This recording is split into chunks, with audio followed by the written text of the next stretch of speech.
The room fell silent when the radar screen lit up. Every officer in the command center turned toward the glowing blip descending through weather that should have grounded every aircraft in the hemisphere. Outside, lightning split the sky in jagged white veins, illuminating sheets of rain that hammered the tarmac like artillery. The storm had closed the airspace 3 hours ago. Commercial flights diverted. Military operations suspended. Even the search and rescue birds were grounded.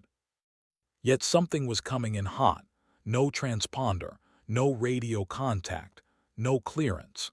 Just a phantom signature dropping through 40,000 feet of hell with the kind of reckless precision that made seasoned controllers reach for their coffee and pray.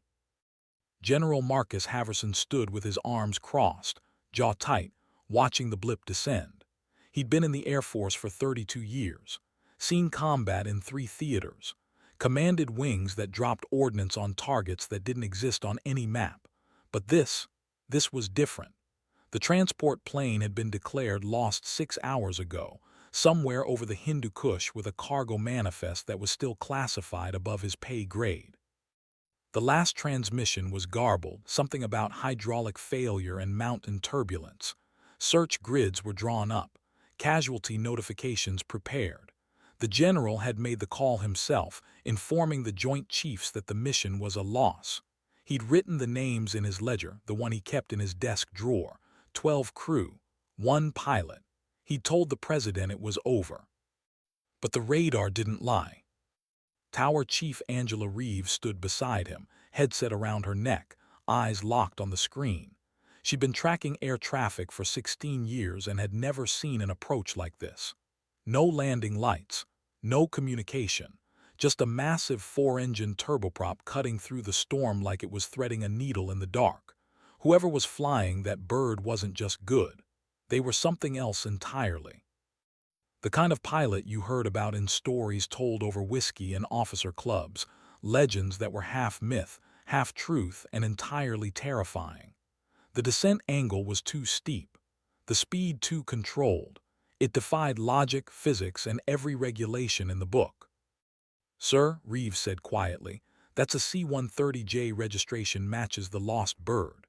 Her voice was steady, but her hands weren't. She'd already pulled the manifest, already cross-referenced the call signs, already knew who should be flying that plane, and it wasn't possible. None of it was possible. The general didn't respond. He just watched the blip descend, his face carved from stone, his mind calculating odds that didn't add up. The storm raged. The radar beeped. And somewhere in the darkness above the airfield, a ghost was coming home. The wheels touched down at exactly 0300 hours. No announcement, no fanfare, just rubber meeting concrete in a perfect 3-point landing that made the ground crew freeze in place, rain streaming down their faces as they stared at the massive cargo plane rolling through the darkness. The C-130 Hercules was a beast, a workhorse designed for punishment, and this one looked like it had taken every bit of abuse the mountains could give. The starboard engine cowling was scorched black. Hydraulic fluid streaked the fuselage in dark rivulets. The tail section bore impact marks that suggested a close encounter with something solid and unforgiving. But it was intact. It was down, and it was taxiing toward the hangar like nothing had happened. General Haverson was already moving, striding across the tarmac with his aides scrambling to keep pace. Reeves followed, tablet in hand, pulling up the flight data that made no sense.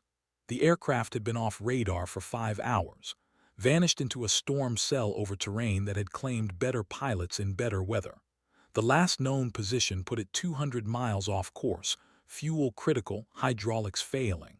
By every calculation, it should have augured into a mountainside hours ago. The crew should be scattered across a glacier, a recovery mission scheduled for when the weather cleared. But here it was, engines winding down, cargo ramp already beginning to lower. The general stopped 20 feet from the nose, waiting. The rain soaked through his uniform, but he didn't move. He needed to see who stepped off that plane, needed to understand how this was possible. The ramp descended with a hydraulic groan, and the interior lights flickered on, revealing cargo containers strapped down tight and a crew that looked like they'd been through a firefight.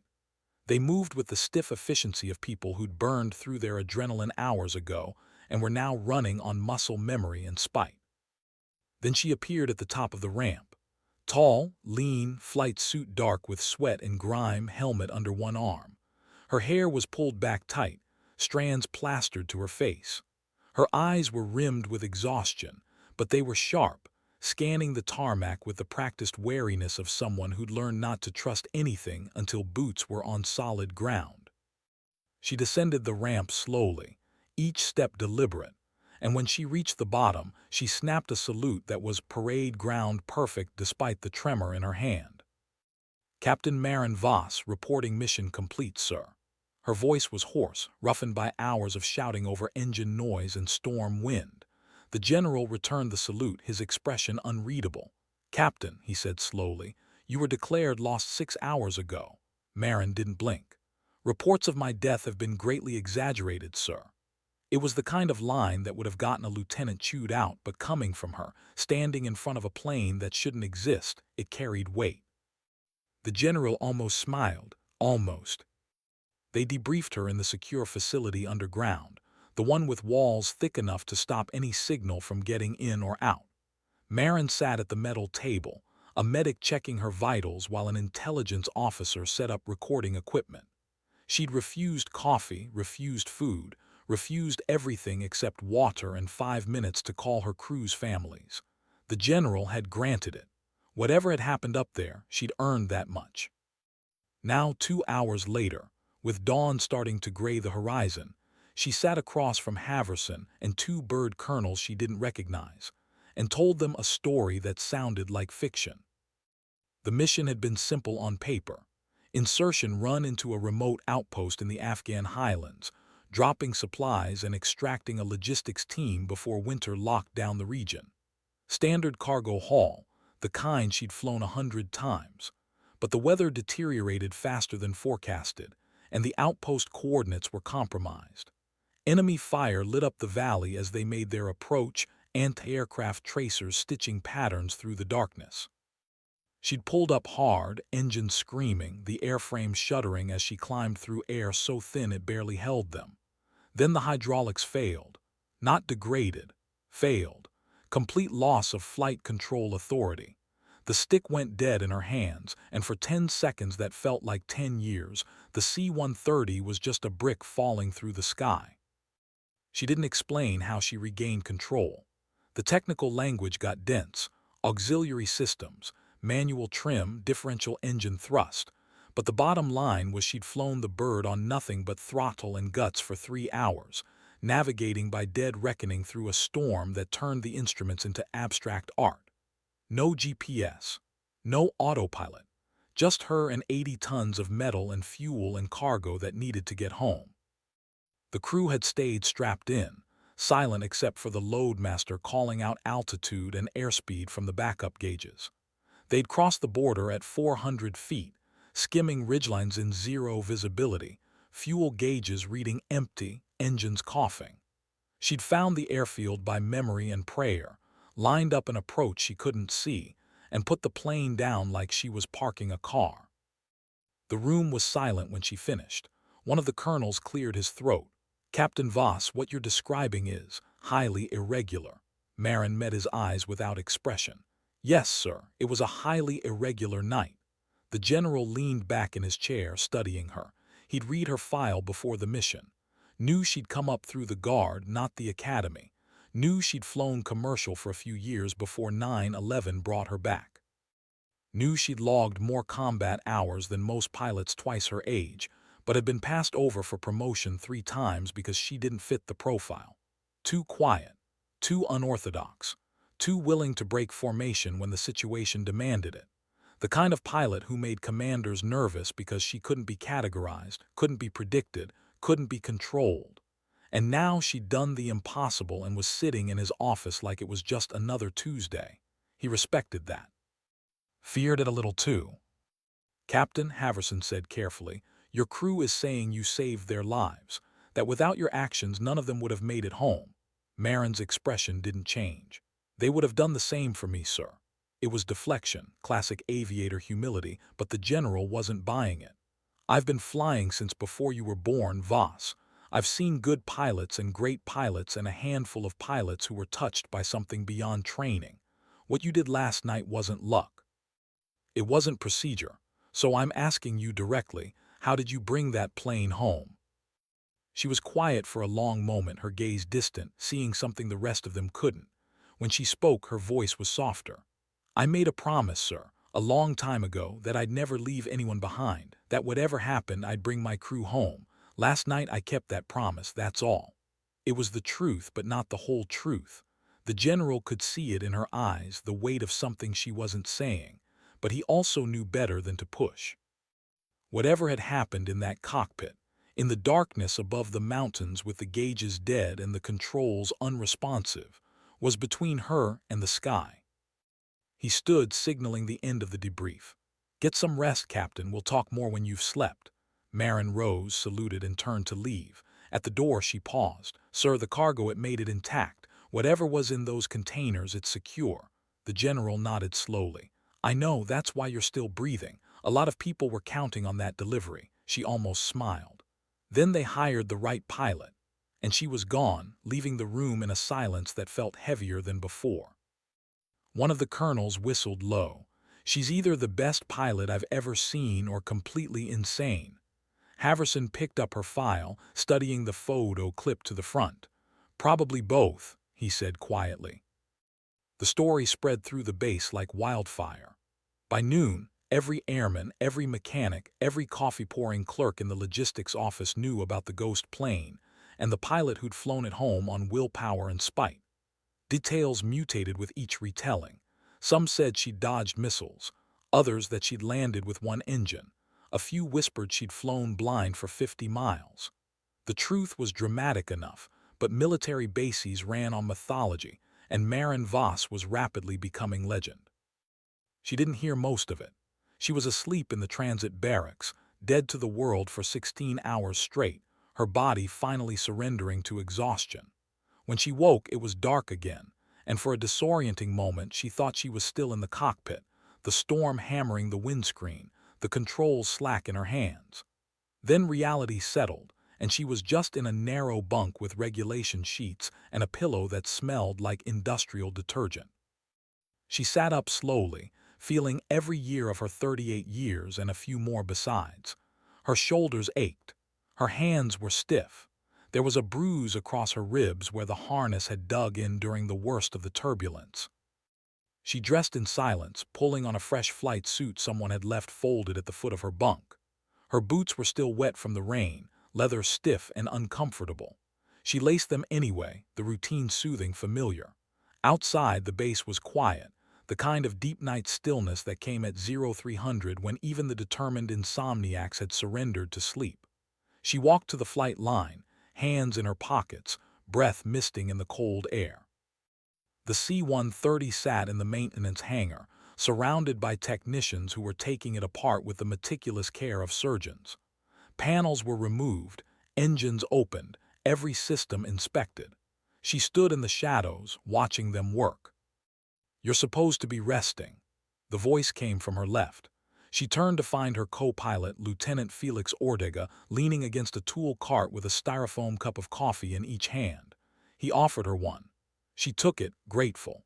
Felix was a good pilot, 26 years old with the reflexes of a fighter jock and the temperament of a saint. He'd been in the right seat for the entire nightmare flight, and he hadn't panicked once. Just called out numbers and kept his hands ready to assist, trusting her to bring them home. Couldn't sleep, she said, sipping the coffee. It was terrible, burned and bitter, but it was warm. Felix nodded toward the C-130. Maintenance chief says it's a miracle the bird stayed together. Hydraulic lines were shredded. The starboard engine was running on fumes. The flight computers were fried. He said by every metric we should have crashed. Marin stared at the aircraft, its scarred fuselage. But we didn't. No, Felix agreed quietly. We didn't because you wouldn't let it happen. There was something in his voice, a mix of awe and confusion, like he was trying to reconcile what he'd witnessed with what he understood about flying. Marin didn't respond. What could she say? That she'd felt the plane dying under her hands and had willed it to keep going. that she'd flown on instinct and memory, every decision a gamble, every second a negotiation with physics and fate.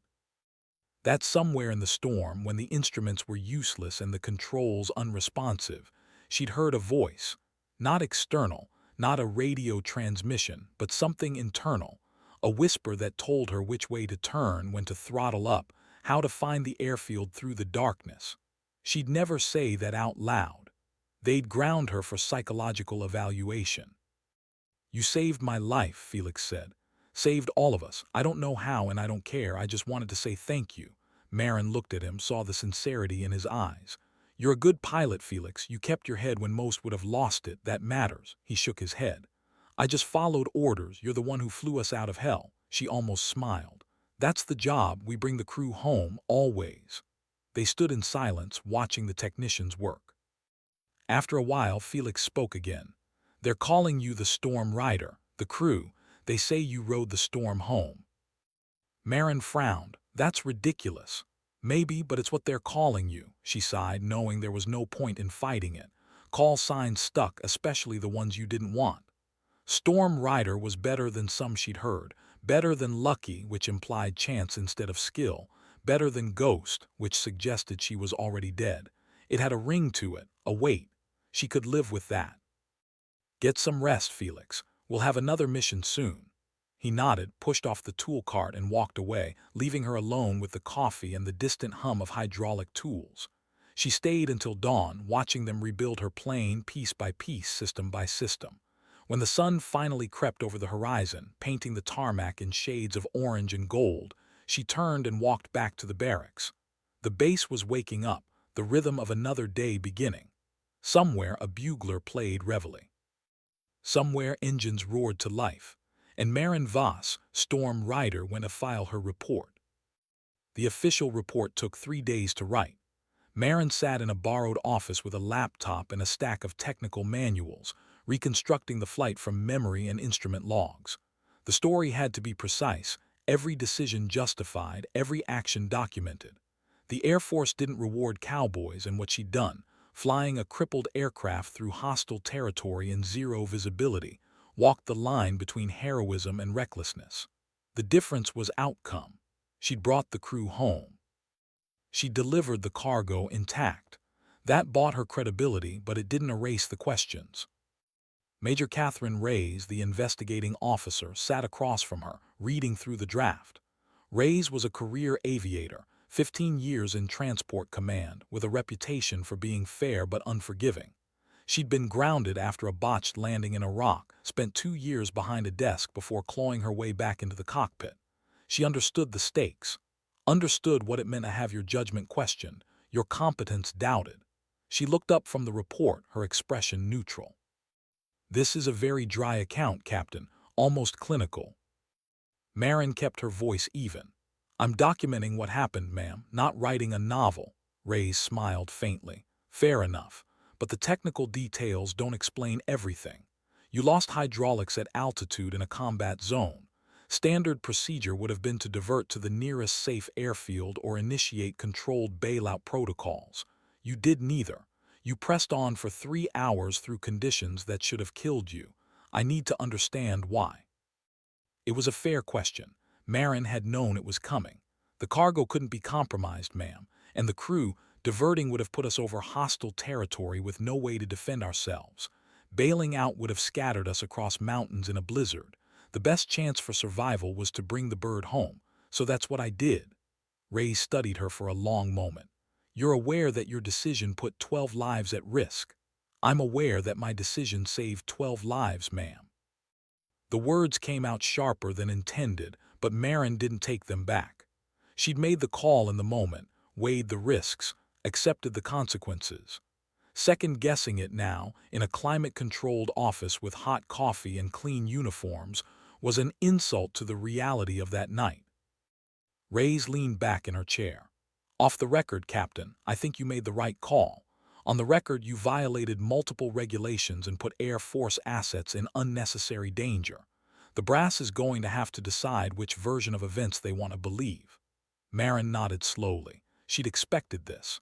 The military loved heroes in theory, but in practice they were liabilities.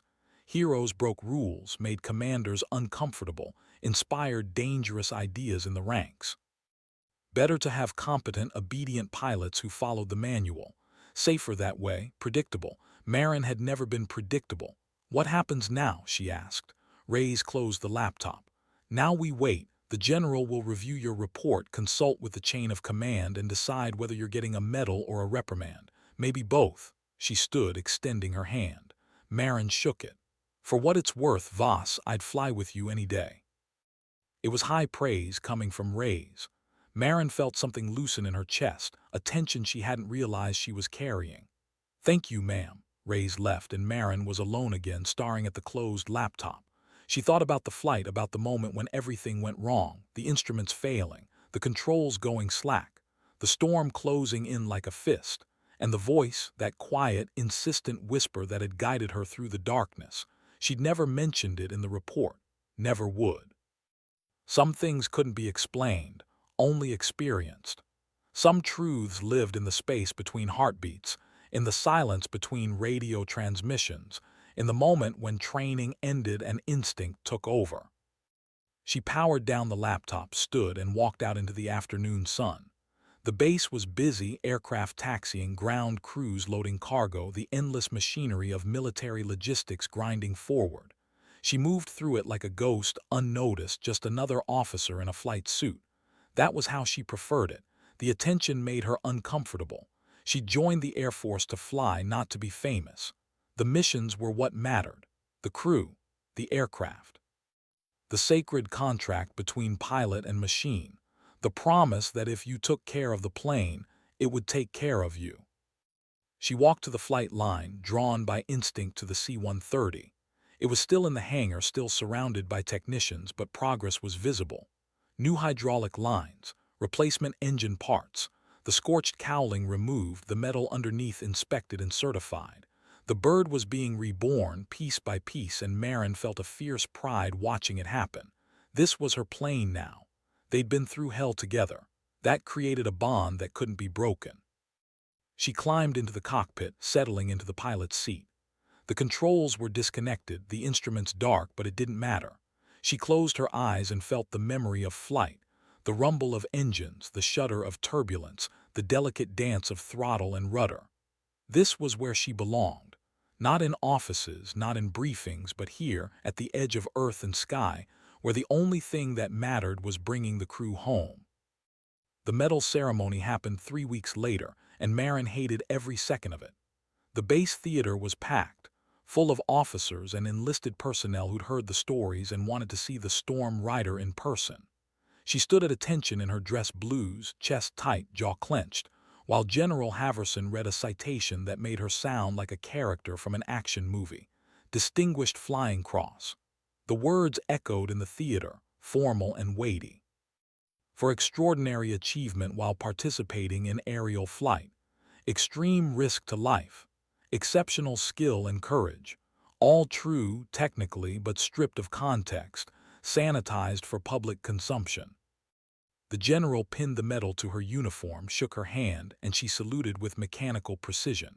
Cameras flashed. Someone started clapping, and then the whole room erupted in applause.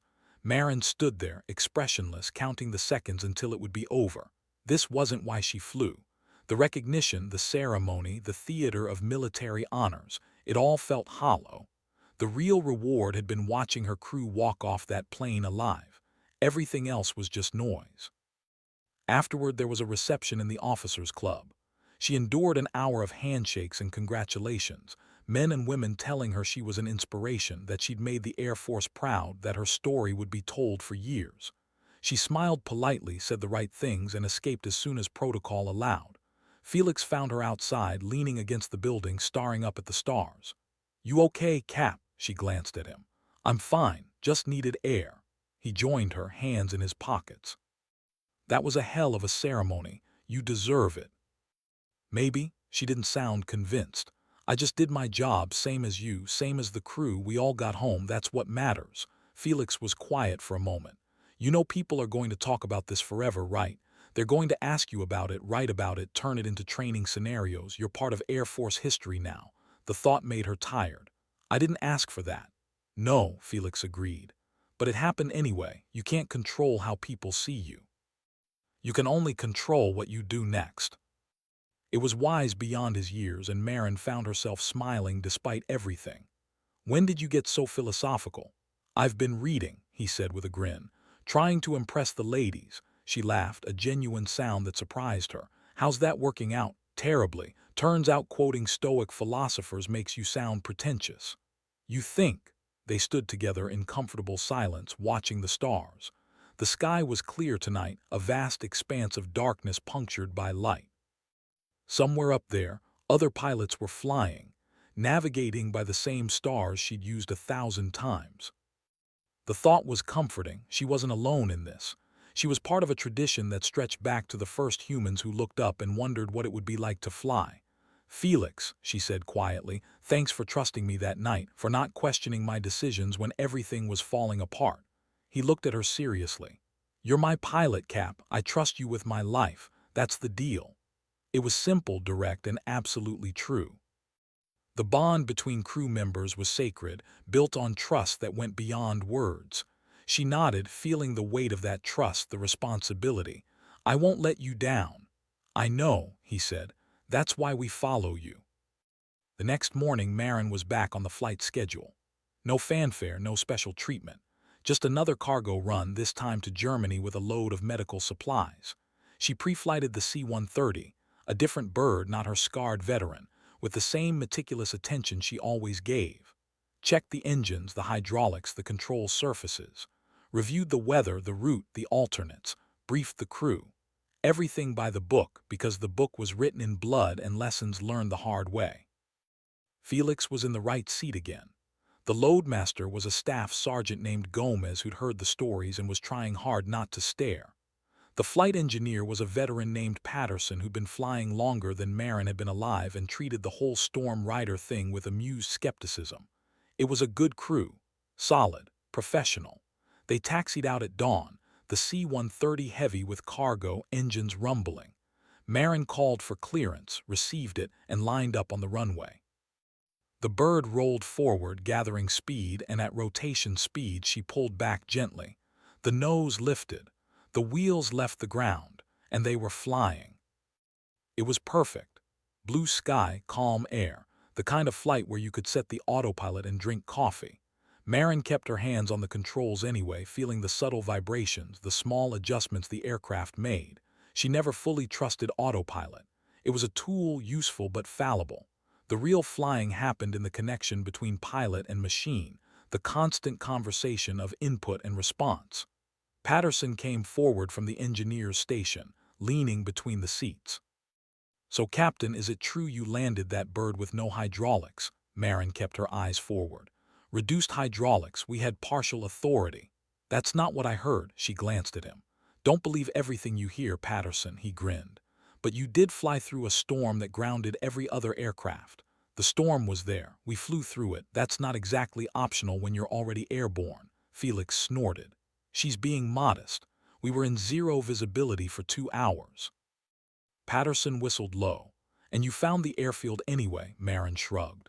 Navigation isn't magic, it's math and memory. I'd flown that route before, I knew where the base was. In perfect conditions, Patterson said, not in a storm with instruments failing. She didn't respond. What could she say? Yes, it had been difficult. Yes, it had required every skill she'd ever learned. Yes, there had been moments when she'd thought they wouldn't make it, but they had. That was the only fact that mattered. The rest was just noise. Patterson studied her for a moment, then nodded slowly. You're the real deal, Captain. I've flown with a lot of pilots. Most of them are good. A few are great, but you're something else. It was the highest compliment a flight engineer could give, and Marin felt it land with unexpected weight. Thank you, Patterson. That means a lot. He clapped Felix on the shoulder and headed back to his station. Felix glanced at her. He's right, you are something else. Marin focused on the horizon. I'm just a pilot, Felix. Same as you. Same as everyone who puts on a flight suit and climbs into a cockpit. The only difference is I've been doing it longer. That's not the difference, Felix said quietly.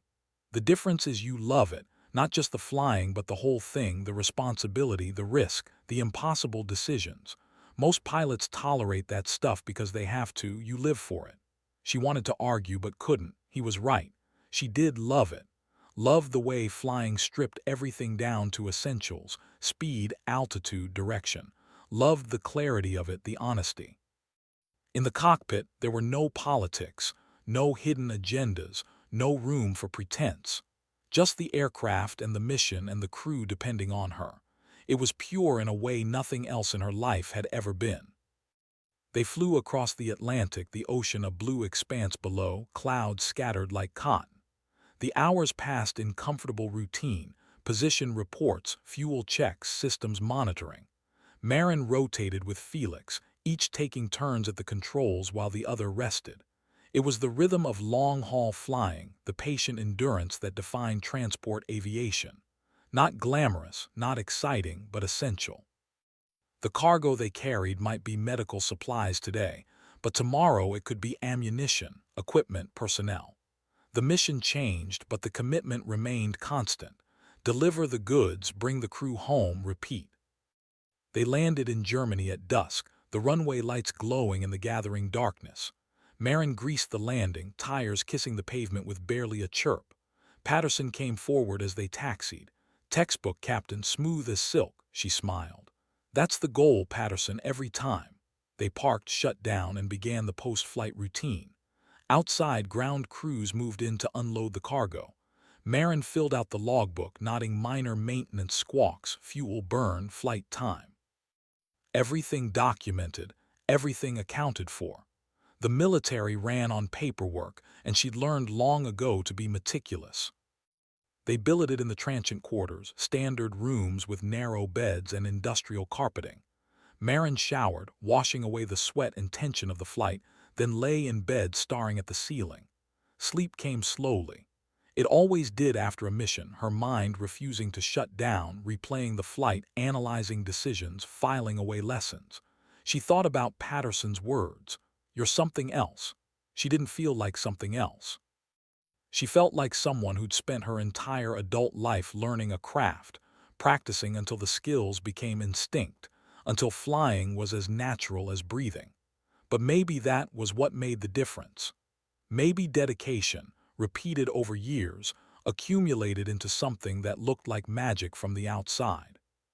Her phone buzzed, a text from General Haverson. "Return stateside soonest. New assignment briefing in 48 hours. She stared at the message, feeling a familiar mix of anticipation and wariness. New assignment meant new challenges.